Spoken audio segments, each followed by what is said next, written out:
Hey, welcome to another episode of Modern Prospecting. Our guest today is Craig Rosenberg, someone I consider to be a true go-to-market expert. He co-founded Topo, a highly successful sales consultancy that I think he exited to Gartner. If I'm Yeah, not correct, he'll correct me. And then of course. he's now gone to the dark side, you might say, and he's the head of platforms at Scale Venture Partners. Welcome, Craig. What's happening? Thanks, Andre. I can confirm that your intro is correct. Topo was acquired by Gartner, where I spent, I think, 2.5 years. And yes, my main role at Scale is the go-to-market side of the advisory platform. There's other stuff that falls under different folks. But yeah, I just do go-to-market stuff all day. Exactly how you represented me. I love it. For your portfolio companies, essentially, is that? Yeah, we do it for the portfolio, but like we do events and whatnot that we try to actually get as much out in the public. Like our mandate is, to help, folks go from founder-led sales or from wherever they are to go-to-market machines, and Yeah, for the portfolio and for the greater world of tech and software. So like yeah, I'm out there you can find all of our content on the Scale VP website. So we don't lock any of it. So all the go-to-market content is on there, yeah. tools, everything. And then, for our events, if like we have a ton of folks that are outside the portfolio that take part in it. So I'm still very generous. I like to Yeah, we get, love I it. like to Love help it. them. You share your knowledge. Hey, tell just for those few that might not know about you, tell us about sort of a little bit about your career, like what led you to start Topo, how you ended up at Scale, that kind Yeah. of thing. And yeah, love to hear that. Right, because when I was a little kid, I was like, God, I cannot wait to be a go-to-market platform person. Yeah, no, I just um if you take sort of the first part of my career, I just ended up in sales because that's where liberal arts majors went, and it that was kind of where the career started. And then I sort of the second part of my career I was consulting, building sales development teams from 2000 to 2005. Mm, That was when we used to have to convince people first to do sales development, and then second to work with us, because not now it's like we're going to talk about, it's pretty widespread, but like back then we'd have to say, look here, there's this thing called sales development, you should try it. And yeah, that was like my breakthrough to move away from like not knowing what I wanted to do with my life into that, where I really enjoyed sort of helping build strategy, people, process, technology. so And then, yeah, so I did a company before Topo with Scott Albro, who, we co-founded yeah, Topo. We did it because we had just sold that company, trying to figure out what we wanted to do. And we knew we wanted to start a company. We weren't sure we wanted to raise VC. And uh, to do that, we just started consulting to figure out kind of what people needed.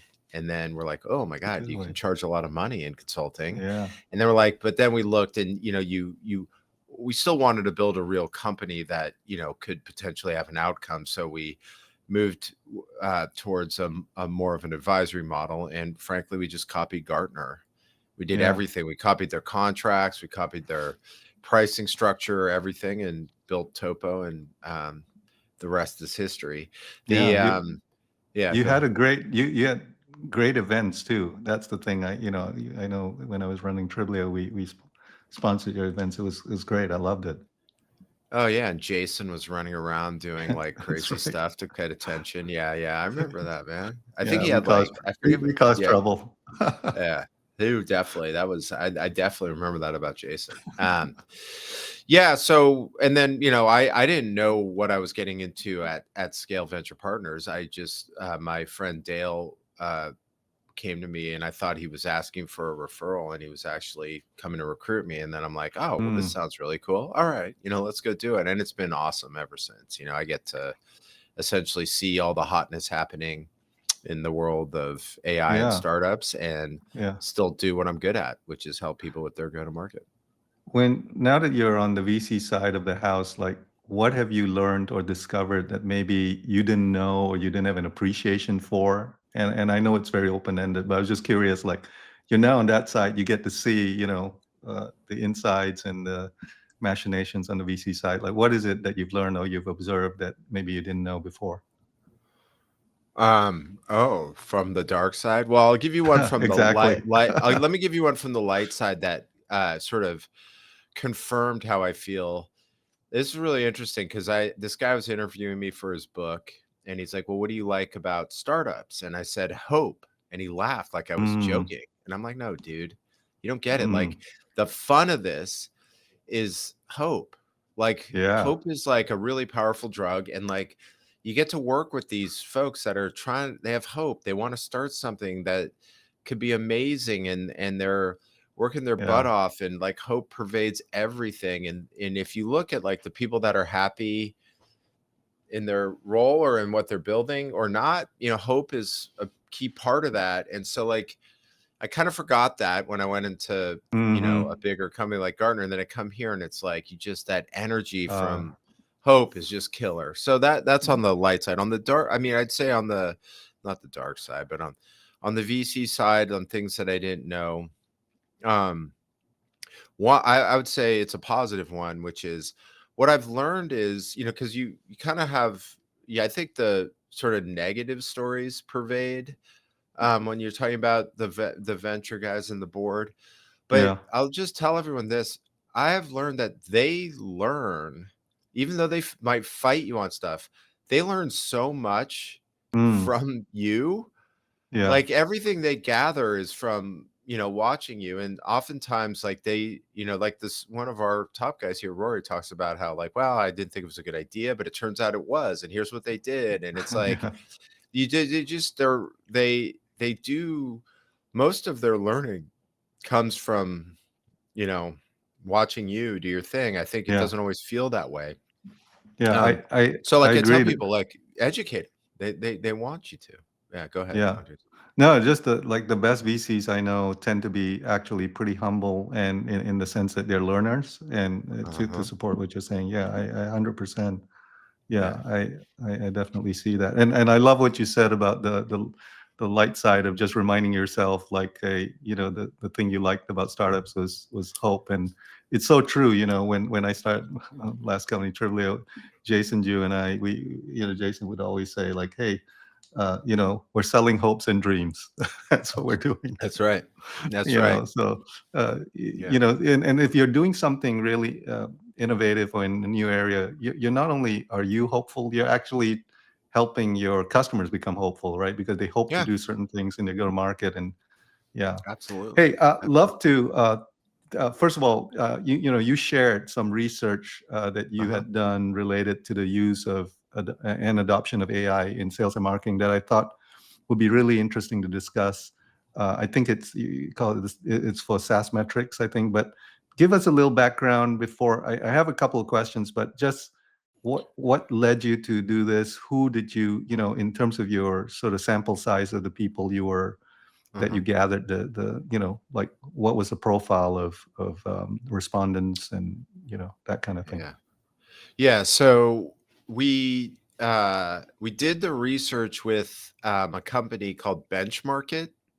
Mm, I think a lot of people well, they're gaining steam. They're out there, and they're doing a really good job.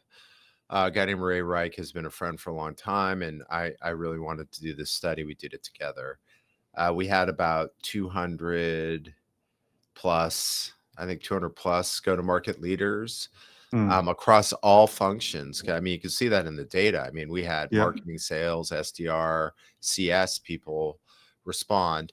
The companies were arranged. Like I was surprised. I mean, I don't have the data in front of me. I apologize on the sample no, no, size. I mean, on the actual breakdown of the sample, but I can tell you that it didn't skew one way or the other. It was a pretty widespread, and it was kind of cool. So yeah, but primarily software companies, like I see. 97% probably, SaaS, maybe SaaS 100. companies, technology companies. SaaS, Yeah. yeah, yeah. Yeah. So just what the study showed was like, and I was quite surprised by this. that like 81% of marketing teams are using AI, and I think 63% of sales teams are using AI, which on one hand, the fact that they're using AI isn't surprising, but I would say I was a little surprised by how high a percentage it was, which is encouraging actually. But I'm kind of curious from your perspective. You've talked to a lot of these companies. Like, is the adoption grassroots or is it driven by from top down? Like, I'm sure you have a better perspective on that now. But like, our boards and CEOs demanding AI adoption across the functional teams, is that what's driving this? Yeah, I mean, it was interesting to look at the data and then also sort of we did. I mean, the thing I learned at Topo, you do quantitative and qualitative at the same time. You have Mm, to mm, talk to folks to sort of pick up kind of what's really happening in the data. The data tells us that the primary driver is company leadership and functional leadership. So 41% said company leadership was driving. mm. 34% said functional leadership was driving. Here's an interesting one. Only 11% said Rev Ops was driving. But the Rev Ops, the one when we looked at the 11% where Rev Ops drove it, they were some of the most had the biggest impact out of the group. So like it works. It seems to work Yeah, really well with Rev Ops and the small group that it is. Here's the thing that's interesting. interesting is that it's really kind of a mix of both because uh, the what we've seen like really successful has been like how democratic AI is. Like you want the like you see it like a company leadership or the board will say, "Yeah, we want to be AI first." Okay, boom, you start Hmm. there. But then what? When it's whether that happens or not, what's really effective is just the letting the folks. This is a guy, Jordan Crawford. I don't know if you follow him. He has this saying, which Yeah, is the most important thing is to get everyone talking in the machines. And mm, so this is like for what I see is like the getting everyone sort of doing, coming from the bottom up and building. It actually, even for vendors that sell AI, those are the best customers because they get AI now in a way that's deep. yeah, Like they understand the possibilities. Because as you know, like in any software purchase, what doesn't work is like, oh, I'm just going to buy this software and everything will be solved. Actually, what we want is everyone to go, I get AI and I need this, now that I understand what's yeah, possible and what's not possible, what I can go do. So it's really been top down driven if you look at the numbers. But like I yeah. said, like when it's just rev ops driven, that's been some of the most effective That, that's implementations, and that's a lot of really it's coming from the bottom up. that's super interesting because I think you do need the top down buy-in. Like, they have to push it, they have to create budget for it, they have to, in some situations, mandate it. But what you just said earlier, where you're saying, first of all, RevOps, whenever RevOps is involved or is a primary driver, the success rate goes up, right? They're one of the more successful ones. That's not surprising. And the other thing you said, which is, um, that customers are figuring out new ways of leveraging this or pushing the boundaries. And we at Tiga, we see this all the time. Like, I even even today, earlier today, I just got done with a conversation where customer said, "Hey, can you do this? I want to add the ability to not only, filter out for my highest, my target account list, hyper target account list, but I actually want to score them." Like, and we hadn't yet supported that, and he was explaining what he wanted. And so, what helps us get better, right? So we didn't even think of that. So that, Yeah. to your point, it's exactly that. Yeah. um yeah, one of the in the slides you shared with me, I just thought, one of the things that's interesting was there was a slide that I think you had where it was research from MIT. Only 5% of all AI projects actually realize ROI. And then you had a slide later on and that was, I presume from reading it, that was all projects across all functions in the company. And then you had a slide that said, hey, the functional groups of marketing, sales development actually are seeing decently solid impact. Like, I think you said 46% of marketers using AI see impact, maybe a slightly smaller percentage for sales, like Yeah. 10 percentage points less. But so first of all, am I understanding that correctly, that it would seem like if I'm a CEO and I want to drive AI adoption for my company, I should focus on sales and marketing functions, because they appear to be kind of like that's where the Well, no, I success mean, is. yeah, you could take that. Oh, no, tell me Yeah. if I'm reading it wrong. I mean, I'm happy to. Well, I would say there's a couple things that are, well, first of all, I brought up that 5% MIT thing the other day, and I got yelled at by the people I was on the call, just going, that's been refuted. No, yeah, I mean, look, number one is that data comes from across the entire organization. So as you said, um, what I believe is one that, yeah, look, like go to market, uh we used the word impact because we knew that that is a slightly different terminology, and I'll go into that in a sec, because we wanted to leave it we purposely did that because we didn't want to get caught up when someone just rolled out AI and is expecting to see win rates rise by 50%, right? It's just like, so one is when you dig into the impact ratings. So when you ask them about productivity gains, 92% of marketing teams see productivity gains, 76% of sales dev, and 87% of sales teams. So not only is it the MIT data across the whole organization, they're looking at the wrong thing, because like what we've done in sort of phase one of the AI revolution here is we've made individuals more productive, and there's a lot to gain from that, pun intended. Yes. Like Yeah. dude, I was, there's so many people Absolutely. that want this to fail, Andre. It's so annoying. Like so I'll speak at an event and 50% are like, yes, totally. And the other is like, well, where's the B? It's like, that will come, but like we had to Yeah. first get Yeah. like, do you realize how much of a pain in the butt it was to prospect? Like, because I know you do that, like Yeah. all the Yeah. other things you had to do to just get Yeah. something out the door, that stuff is going away. And it's right. Now, have we solved some of the messaging challenges? Some people have, but like we have done a really good job with the mundane, the stuff that was preventing us from doing quality and quantity in the right way, and that shows up in the data. So when we look at impact versus MIT's ROI thing, it's just we're looking at the wrong things, right? I And think like that, for me, yeah, productivity's been incredible. I mean, we're all I think in, that's so yeah, go ahead. smart.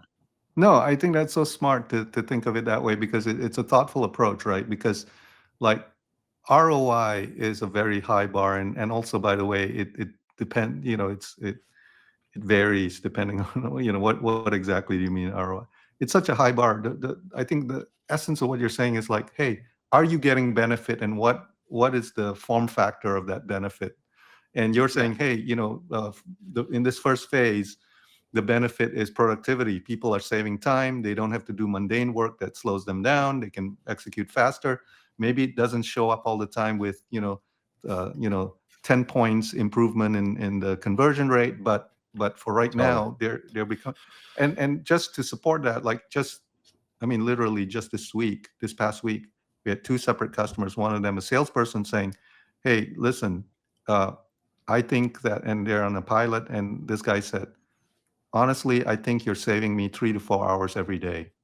We weren't soliciting, we weren't pulling it. He just said, like, you're saving me 3 to 4 hours every day. We had a Rev Ops person say, yeah, this week you saved me like 8 hours of kind of menial work, which I hate to do. Like, Yep. I know it doesn't show up in the conversion rates, but Not yet. not yet, right? Exactly. So I think it was really smart. And by the way, back to the MIT thing, I did want to pop in. If we're talking about that report, I will say that when he said it's been refuted, it's been clarified. That's all projects, including homespun projects. So there are people who Yeah, say, yeah, hey, I want to build my own GPT. And that obviously raises the likelihood that you'll fail if you don't. totally. So I'll give you yeah, something in the go first ahead. sales tech, MarTech I mean, as you know, I've been an analyst since Yeah. 2011. So like I've always studied the market, and what I used to get the naysayers, part of the what is the trough of disillusionment. It's driven Yes. by haters. It always is, and it's like I remember with sales tech, like and people I talked to someone, they'd be like, "Well, where's I don't see the ROI." I said, "Well, here's the ROI. This is a simple test. Go to your sales or your marketing team, whoever you're doing it, and go, you can't use it anymore. And if they say, over my lifeless hands, then you have ROI. Yeah. Because if they use it, and they are getting, in this case, productivity. So I'm like, I was at an event, someone was trying to do it. I said, no problem. Then just go tell them they can't use it. See what happens, buddy. They're going to Right. Right. say, F you. There's a company down the streets more than willing to, not only that, they'll give me budget for it.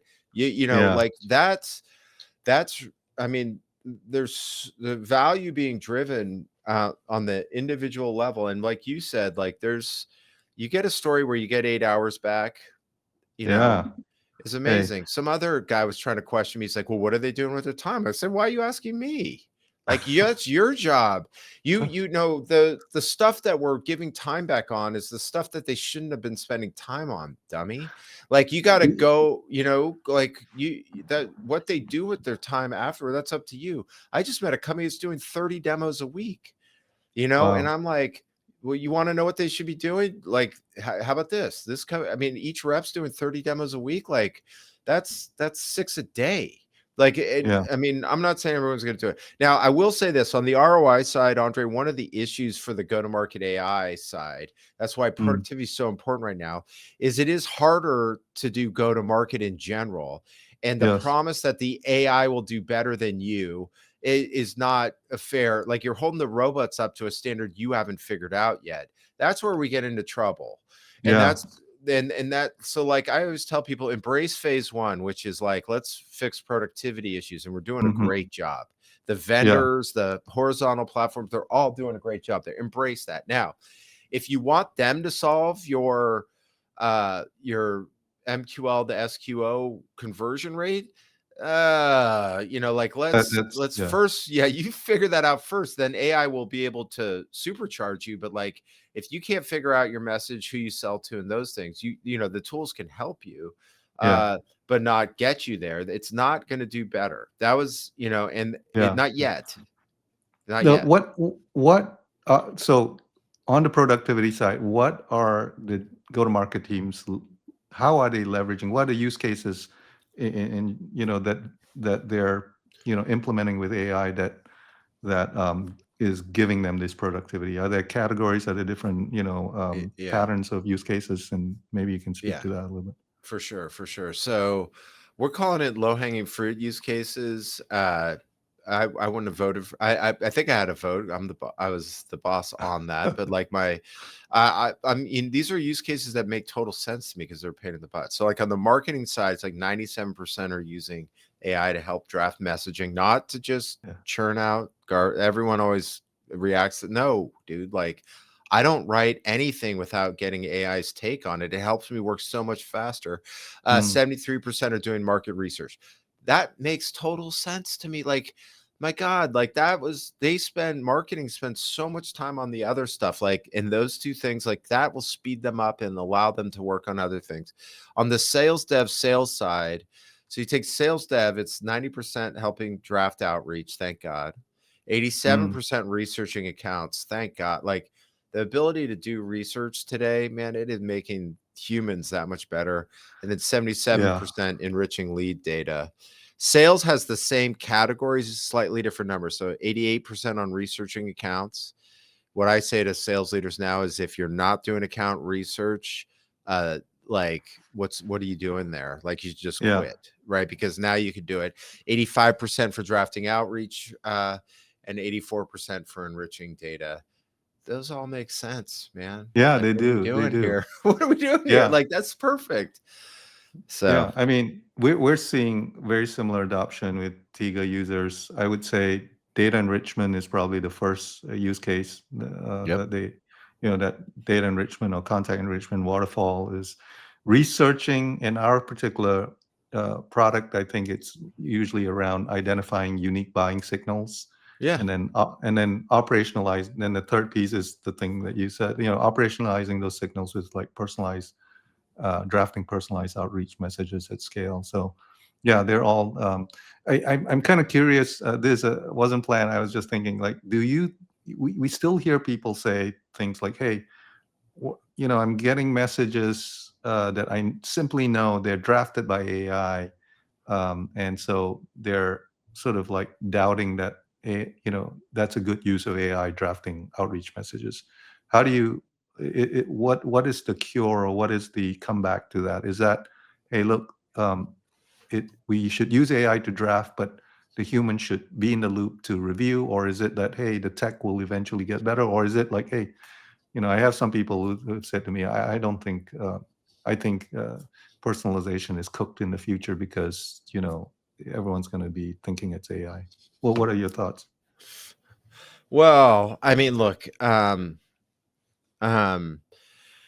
right now, I think there's, I don't know, you'd say sort of categories of outreach, drafting, messaging, assistance, etc. Mm, So one is remember, like AI is really good at patterned activities.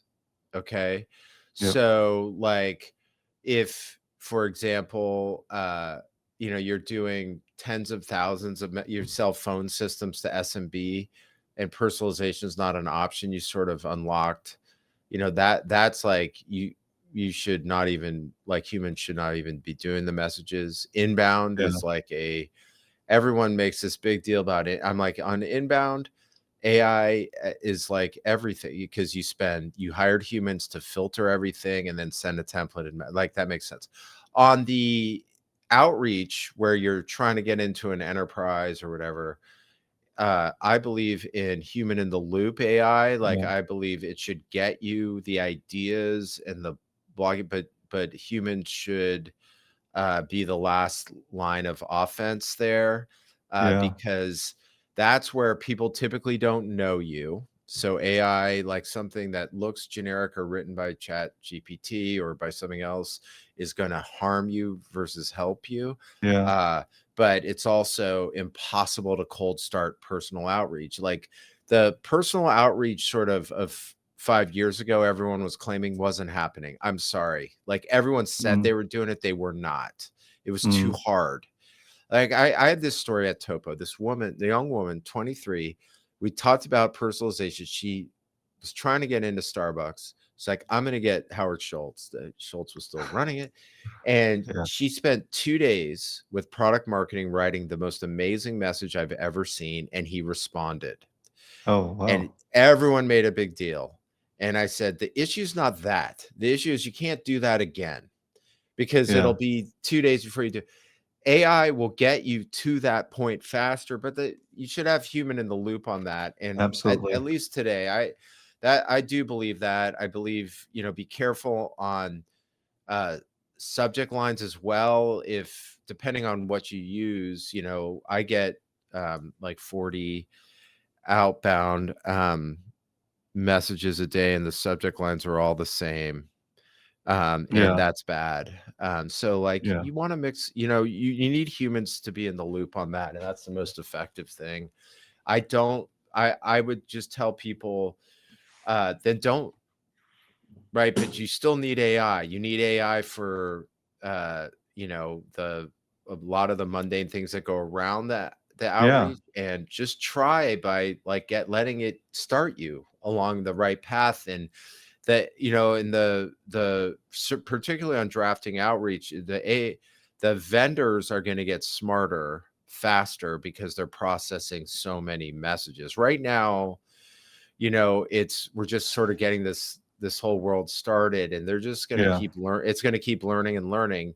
And so you will get your human in the loop even better as a result, by letting the AI, quick start you into some type of message that works. Also put parameters around number of words, paragraphs, Right. Right. leads, all these things, hooks. that's kind of where we're at right now, and that's how, in my Yeah, opinion, what people should think I, about I, it. I think you're right. And, there's a lot of conversation around it with, the blow up with 11X, when they had that Yeah, massive public negative exposure. And my view is always not that it's not, like something like 11X, or I guess Artisan might fall in the same category. It's not that they don't work, but I think they work on the low end of the market, consumer, maybe what historically some people might say prosumer or product-led growth follow-up. It probably works fine because it's transactional, right? Like, but once you start moving towards what we've all typically called considered purchase, there's complexity, there's consideration of features, there's discussion. I think that part is still human to human. And I think the problem with completely relying on automation for AI to generate is there's an asymmetry there, right? Like, hey, the person, you're asking this person to give their time and attention, but you don't even spend any time or attention. You're just having the AI. That asymmetry, when people find out, it really, there's a human response that says, hey, that I gave you my time and attention, and you're not even on the other side as a seller, not even investing in that same level of human attention. I think yeah, that's a problem. yeah. Yeah. So your thoughts on like sales in the future? Now that you're a VC, you see a lot of companies, you help a lot of startups. What is sales going to look like 5 years from now? Or maybe a different way to even think about it is like, if I'm a young sales, I'm starting my sales career, or I started in the last 5 years, how can I future proof myself for what sales might look like in the next 5 to 10 years? Like, do you have any thoughts about that? All right. Well, if I were giving advice to someone, I think I could tie them both together. I mean, look, transactional sales, the robots will take over. We don't, Mm. they just will. I mean, you'll have the escalation past the humans, um, but but the it's the complex sales, and it's the there will still be a lot, especially how confusing the world is getting. There will still be a need uh, for human sales. It just won't be on the, as you sort of called, the prosumer side or the volume Mhm. side.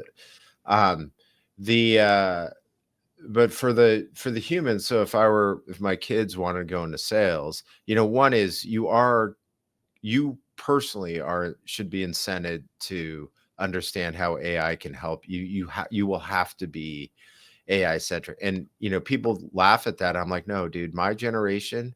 I mean, I remember my buddy's dad was the VP of sales, like senior, before there were CROs at Cisco. And Yeah. so they invented the internet. When he left, there was a joke that IT celebrated because they could finally clear out his email inbox because he didn't know how to check email. They practically Mm, invented that. And it was mm, like, you didn't need to know all this stuff. Now you do. And speaking yeah. of which, you'll have to be like business acumen. Like the issue on the AI side has been the issue with research all along. If you don't understand business, you'll have no idea what you're being fed. And so like you'll have to build those skill set. This is on the human side, because Yeah. you will be enabled on a lot of things. Um, and uh, but what will your value be? Your value will be the ability to understand, to take the information in and be able to understand someone's business. Number two, you'll have to be way more product centric, because you'll have to add extreme value across everything. Mm, Um, and three will be like real relationship building. Now, what will it look like going forward? So one is uh, the opportunities are going to be endless. Like I love role play, like right now yeah. with automation, that's killer. I mean, think about what Gong has done for just Yeah. sales enablement and training. Yeah. The ability to practice and do those things is going to be unprecedented. The AI, if you just look at the things happening now, the ability to provide the research, the ability to get folks the information they need to be more effective, those things are all um, those things are real and Yeah. amazing. But you will, to add value, you won't just be be able to be the, the person who knows how to get people in the door and then hand off to everyone. You're going to have to be able to be a true resource to people. And Yeah. we've been saying it for a long time. The positive side of that is like, we've been saying it for a long time, and it took a lot of work, and it was only our 10% top people that could do it. But now, like, if we take just what's happening today, 88% are researching accounts. Like, now you got the tools to be able to go do some really cool stuff Yeah. with that. Tools. Yeah.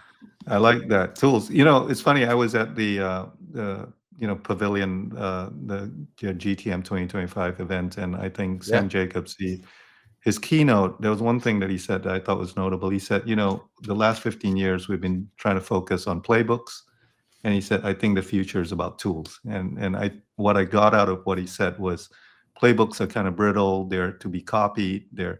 And if you think of, the idea is, what is most valuable moving forward is your creativity as a as a human seller. Just Yeah. like your creativity, your ideas. And if you have an innovative idea on how to get into an account, or prospect a particular account, or even a set of accounts, there's probably a tool that can help you test that or enable that efficiently, right? So the value shifts from just, can you execute this, to, hey, what ideas, what creative ideas do you have? What thoughtful approaches do you have to an account? Yeah. Yeah. I I was there too. I thought that Oh, was a you really were? good Oh, it was a good keynote. Yeah. yeah, it was really good. Hey, so what changes do you see organizationally? Like, that's a question that comes up quite often nowadays. Like, do you see companies restructuring their orgs differently? What becomes of the SDR role? That's always a hot topic, or emergence of other roles. What are you seeing? Well, I don't think so whatever I'll tell you the things that I believe in that are Yeah. happening. So one is, I do believe you'll need a go to market. I do believe in go to market engineers. I Mm, believe in like people in the organization that are part of the go to market engineering side, whether you call it that or not, I do not care, yeah. that need to help facilitate this transformation. And Okay. if you take what we said before, like Rev Ops leading the charge, you say like, that's because you need people that can help design, operationalize, and help execute. That Mm, is, when we looked at organizations that were that hired a go-to-market engineer, they were 30% more likely to see impact from AI. So mm, that's proving itself out to be a really good thing. Um, as far as like the other organizational changes, look, the number one metric we're starting to track is new ARR over go to market employee, or new ARR over mm, go to market resource spend, because that's where you're going to want to do it. So we're seeing a lot of people play with kind of how they resource, with the AI. I don't know that we know enough yet as to like, yeah. yeah, and I think everyone's business is unique. As far as everyone trying to cut SDRs, well, Uh, um, I understand why they think they need to do it, but it's the market's harder. It's harder to SDR these days, and so I understand the numbers aren't working as well. yeah. Um, the issue is every time someone does that, I see their pipeline go from struggling to, uh, near Not, death. yeah, non-existent. Yeah. Yeah. Yeah, So yeah.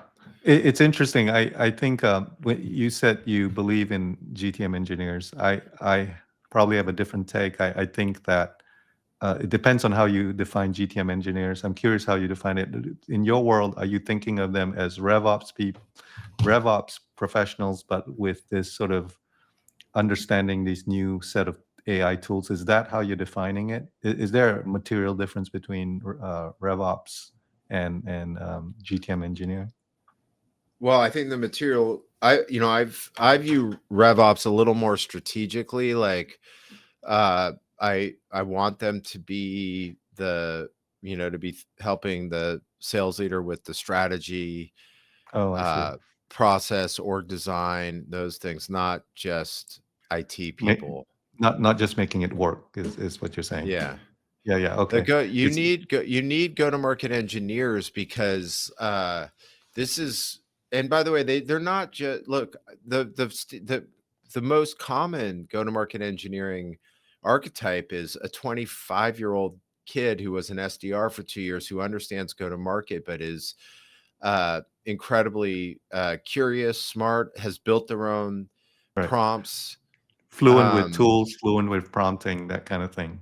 Yeah, yeah, Yeah, that's the most common. They need leadership on top of them because yeah, some of the things that work are like hackathons, and yeah, yeah. you can't just roll things out like globally. You gotta, work your way across. But like, you just need someone to stay on top of AI, and the RevOps person should be, or people should be Yeah, looking at everything in sales, not just AI. I And so see. you need that person that sort of owns that. Because look, if we know one thing, Andre, because you're in the game, this game changes every day. And No, that's, no we kidding. used to say that and we were Yes, exaggerating because we had yes. no But idea. now it's true. Yeah. And so what? A RevOps person who's getting called by the CRO every night to find out what's happening in the East Coast region is going to now drop that and make sure that they're, getting up to date fully on AI. Yeah, That's yeah. not the case, man. You need someone to Yeah, own yeah, it. yeah. I understand. I understand. Okay, wrapping up soon here, but just I always love to just get a little personal sort of insight. Like, what do you do for fun? Like, you've done so much in your career, and obviously in a lot of situations as a founder, probably very stressed out. Like, what do you do to unwind? What do you do for fun? Just curious. What a question. Most people have something really fun. Yeah.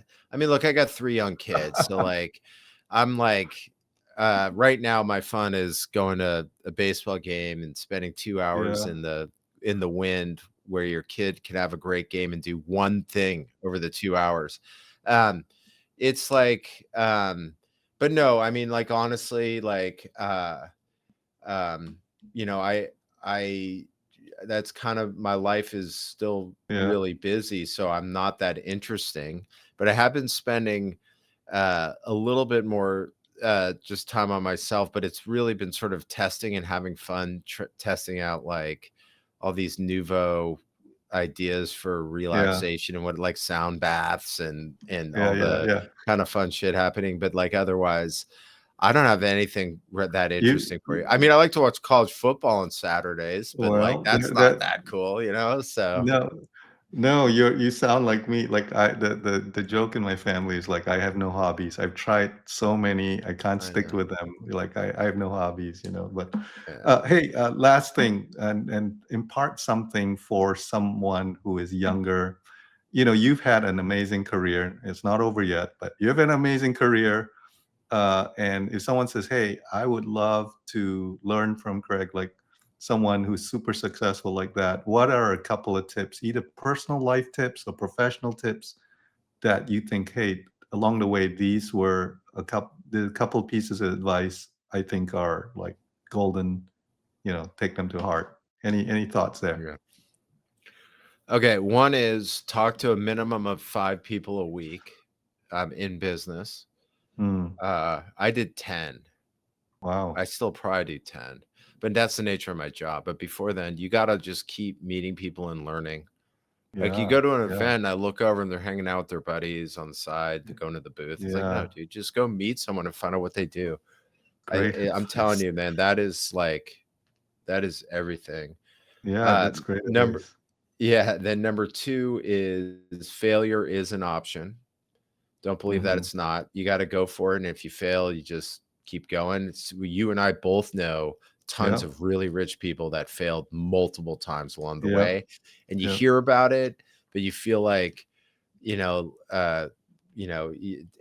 look, put everything on the line, but realize if it doesn't work, it doesn't work. You keep going. And the last one is literally, uh, just go, man. Just do shit. Like, Yeah. don't overthink it. Like, you can Yeah. think as you go. The nature of the world is to go. And so Yes. that's it. Have the There you spirit. go. Yeah, that's fantastic. The spirit of adventure. I love it. Hey, Craig, thank you so much. You've been really generous with your time. I appreciate it. It's so you've dropped so much in terms of insights and thoughts. Really appreciate you, my friend, and thank you for taking time to be with us. Anytime, buddy.